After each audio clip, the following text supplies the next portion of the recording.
नमस्कार, first India news देख रहे हैं आप और आपके साथ हूं मैं डॉक्टर जयती मिश्रा। चलिए न्यूज ब्लास्ट में खबरों की शुरुआत करते हैं। सबसे पहले बात करते हैं देश की राष्ट्रपति द्रौपदी मुर्मू की, जो कि आज से विदेश यात्रा पर है। राष्ट्रपति द्रौपदी मुर्मू आज से अंगोला और बोत्सवाना की यात्रा पर है। किसी भी भारतीय राष्ट्र प्रमुख की दोनों अफ्रीकी देशों की पहली यात्रा ये है, लिहाजा अपने आप में एक कीर्तिमान, क्योंकि दोनों देशों की यात्रा के लिए निमंत्रण पर पहुंचेंगी राष्ट्रपति द्रौपदी मुर्मू।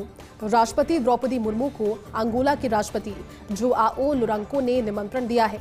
8 से 11 नवंबर तक अंगोला में रहेंगी राष्ट्रपति द्रौपदी मुर्मू। 11 नवंबर को अंगोला के 50वें स्वतंत्रता दिवस समारोह में शामिल होंगी भारत की राष्ट्रपति द्रौपदी मुर्मू। अंगोला की संसद को संबोधित भी इस दौरान करेंगी। भारतवंशी जो अपने देश से दूर वहां पर अंगोला की धरती पर रह रहे हैं, उन भारतवंशियों के साथ भी मुलाकात करेंगी राष्ट्रपति द्रौपदी मुर्मू। साथ ही साथ बोत्सवाना के राष्ट्रपति ड्यूमा डिगियोन बोको ने भी राष्ट्रपति द्रौपदी मुर्मू को अपने देश पहुंचने का निमंत्रण दिया है। यात्रा के दूसरे चरण में 11 से 13 नवंबर तक बोत्सवाना में रहेंगी द्रौपदी मुर्मू। तो 2 दिवसीय दो देशों की जो यात्रा है, जिसकी आज से शुरुआत हो रही है। विदेश यात्रा में राष्ट्रपति द्रौपदी मुर्मू इन दोनों देशों में, जिसमें अंगोला और बोत्सवाना की यात्रा के कार्यक्रम की जानकारी किसी भी भारतीय राष्ट्र प्रमुख के दोनों ही अफ्रीकी देशों की पहली यात्रा है। लिहाजा भारत और इन दोनों देशों के जो संबंध है वो और ज्यादा मजबूती की ओर बढ़ने की पूरी संभावना, और खासतौर पर ये कहा जा सकता है क्योंकि भारत विश्व गुरु कहा जाता है, और ऐसे में भारत के बड़े प्रतिनिधियों को राष्ट्रपति जैसे एक बड़े सम्मानित सुशोभित पद को जब इस तरह से आगे से आमंत्रण मिले, पहली दफा ये हो रहा है कि इन दोनों अफ्रीकी देशों की यात्रा पर कोई भी राष्ट्र प्रमुख, जो भारतीय राष्ट्र प्रमुख है, वो पहुंचेगा। दौरे को लेकर की तस्वीरें भी फर्स्ट इंडिया पर आपको दिखाएंगे आगे जब तस्वीरें पहुंचेंगी। लेकिन दौरा अपने आप में खास, क्योंकि अंगोला के राष्ट्रपति के साथ मुलाकात का कार्यक्रम है। इसके अलावा 50वां स्वतंत्रता दिवस, उसमें भी शिरकत करेंगी। वहां की संसद में भी अपना संबोधन देंगे और जो भारतवंशी है उनसे भी मुलाकात करेंगी राष्ट्रपति द्रौपदी मुर्मू। चलिए बात करते हैं भजनलाल सरकार की गुड गवर्नेंस की। तो एमएसएमई यूनिट्स के प्रोत्साहन को लेकर सरकार का बड़ा फैसला। एमएसएमई यूनिट्स के लिए कृषि भूमि रूपांतरण प्रक्रिया को आसान किया है। संबंधित निकाय को 30 दिन में करना होगा प्रक्रिया का निस्तारण। आवेदन के 30 दिन में भूमि रूपांतरण का प्रकरण करना होगा निस्तारण, और इसे लेकर नगरीय विकास विभाग ने अधिसूचना जारी कर दी है।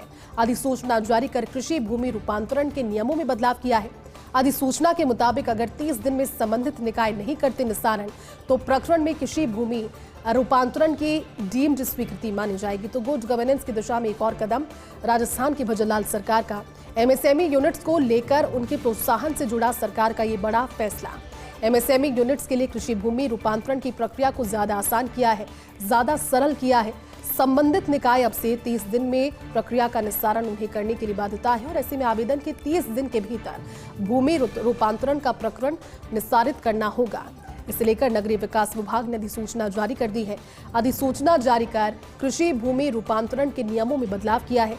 अधिसूचना के मुताबिक अगर 30 दिन में संबंधित निकाय नहीं करते निस्तारण, तो प्रकरण में कृषि भूमि रूपांतरण की डीम्ड स्वीकृति मानी जाएगी। इसी बीच खान विभाग से इस समय की बड़ी खबर। मुख्यमंत्री भजनलाल शर्मा के नेतृत्व में खान विभाग की बड़ी और ऐतिहासिक पहल। राजस्थान देश के माइनिंग सेक्टर में बना है अग्रणी प्रदेश। आज प्री एम्बेडेड मेजर मिनरल ब्लॉकों की नीलामी प्रक्रिया की शुरुआत। आवश्यक अनुमतियां प्राप्त कर 8 मिनरल ब्लॉकों की नीलामी। गुजरात ने केवल एक प्री एम्बेडेड ब्लॉक की नीलामी प्रक्रिया की शुरुआत की है। प्रमुख सचिव माइंस टी रविकांत ने कहा कि माइनिंग सेक्टर में राजस्थान की बड़ी पहल है। ईज ऑफ डूइंग की दिशा में बढ़ता हुआ कदम। नीलामी के बाद जल्द होगा परिचालन, बढ़ेंगे रोजगार और राजस्व के अवसर। 12 दिसंबर तक ई पोर्टल पर बिड RSMET ने प्राप्त की है इसको लेकर आवश्यक अनुमतियां। तो बड़ी खबर है खान विभाग से समय की। मुख्यमंत्री भजनलाल शर्मा के नेतृत्व में खान विभाग की ये बड़ी और ऐतिहासिक पहल। राजस्थान देश के माइनिंग सेक्टर में लगातार अपनी छाप छोड़ रहा है और अग्रणी प्रदेश बनकर उभर रहा है, क्योंकि आज प्री एम्बेडेड मेजर मिनरल ब्लॉकों की नीलामी की प्रक्रिया शुरू हो गई है।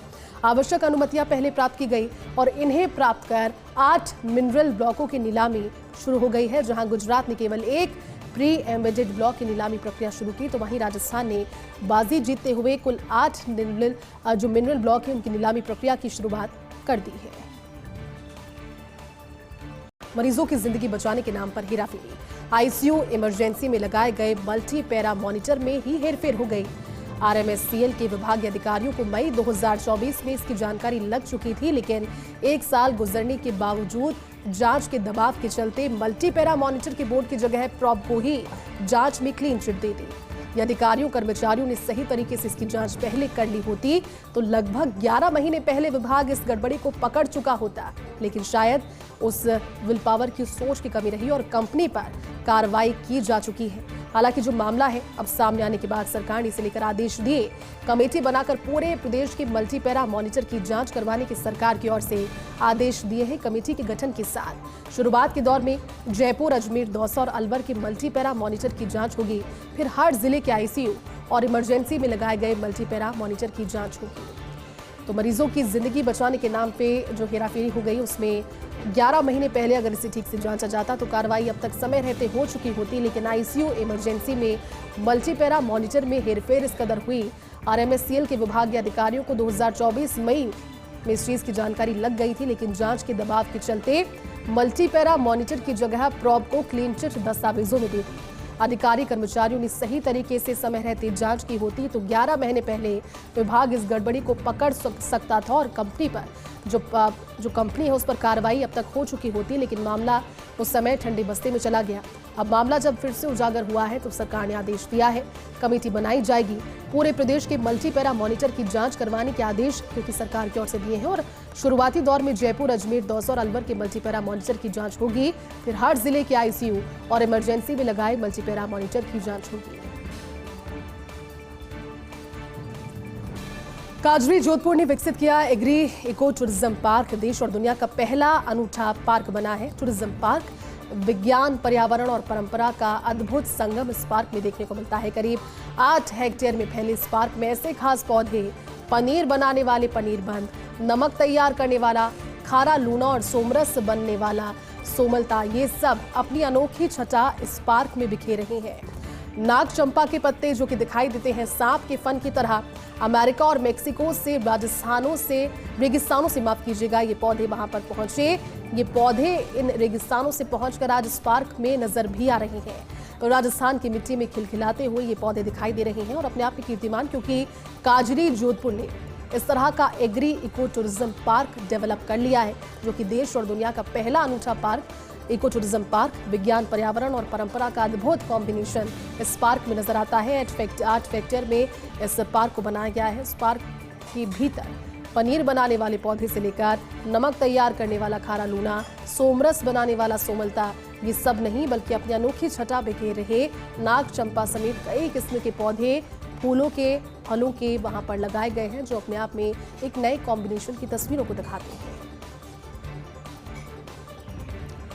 गोवा के उत्तरी दक्षिणी जिलों में 3 महीने राष्ट्रीय सुरक्षा कानून एनएसए लागू। गोवा सरकार का 5 नवंबर से राष्ट्रीय सुरक्षा कानून लागू करने का फैसला। एनएसए के तहत पुलिस को बगैर आरोप लगाए गिरफ्तार करने का अधिकार है। बगैर आरोप 12 महीने व्यक्ति को हिरासत में पुलिस रख सकती है। हालांकि इस प्रभावी कानून का विरोध किया जा रहा है गोवा में भी, क्योंकि 12 महीने तक किसी व्यक्ति को बिना किसी साक्ष्य के भी, बिना आरोप लगाए भी गिरफ्तार करने के अधिकार की कहीं ना कहीं अभी इस समय सोशल मीडिया पर बहुत ज्यादा क्रिटिसाइज किया जा रहा है। लेकिन इस एनएसए के तहत जिला मजिस्ट्रेटों को भी अतिरिक्त अधिकार पहुंचे।